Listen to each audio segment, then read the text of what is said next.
அன்பு நண்பர்களே, இன்னைக்கு அன்னை சமையல்ல பார்க்க போகிறது மசாலா சுண்டல். வாங்க எப்படி செய்யறதுன்னு பார்க்கலாம். அரை கப் கொண்டக்கடலையை 8 மணி நேரம் ஊற வச்சு சேர்த்துக்கலாங்க.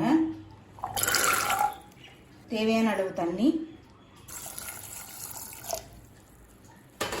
கொஞ்சம் உப்பு.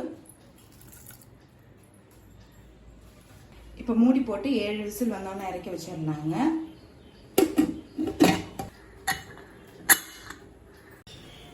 இப்போ கொண்டக்கடலை வெந்துட்டு இருக்க நேரத்தில் நம்ம பொடி ரெடி பண்ணிக்கலாம். 1 டீஸ்பூன் தனியா, 1 டீஸ்பூன் கடலைப்பருப்பு, 4 காஞ்ச மிளகாய், 1/4 டீஸ்பூன் மிளகு, 1/4 டீஸ்பூன் சீரகம். இது எல்லாத்தையும் நல்ல வாசனை வர வரைக்கும் வறுத்துக்கலாங்க. இது மாதிரி பொடி அரைச்சி போட்டிங்கன்னா சுண்டல் டேஸ்ட் ரொம்ப நல்லா இருக்குங்க.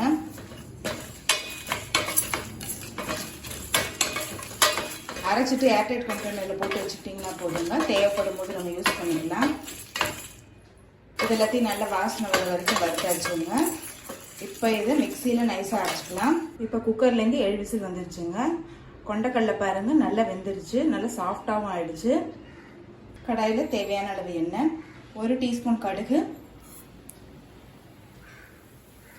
1/2 டீஸ்பூன் உளுந்து, கொஞ்சம் கருவேப்பிலை, 2 காஞ்ச மிளகாய், கொஞ்சம் இஞ்சி, கொஞ்சம் பெருங்காயம்.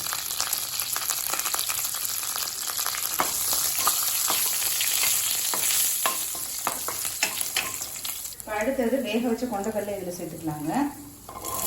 கொஞ்சம் உப்பு. கொண்டக்கடலை வேக வைக்கும் போது பால் உப்பு போட்டுக்கோங்க. அதனால் இப்போ கொஞ்சம் உப்பு தான் சேர்க்குறேன்.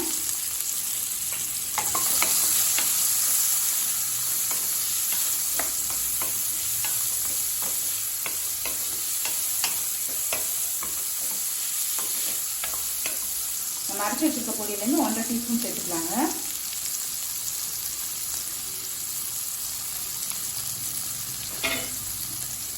இருக்கிற பொடியை ஒரு ஏர்டைட் கண்டெய்னர் போட்டு வச்சுக்கோங்க. நம்ம எப்போ வேணால் யூஸ் பண்ணிக்கலாம்.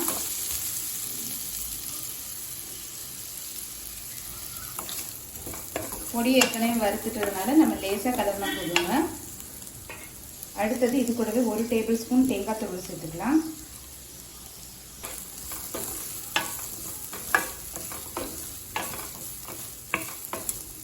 பொடியான நறுக்கின கொத்தமல்லி,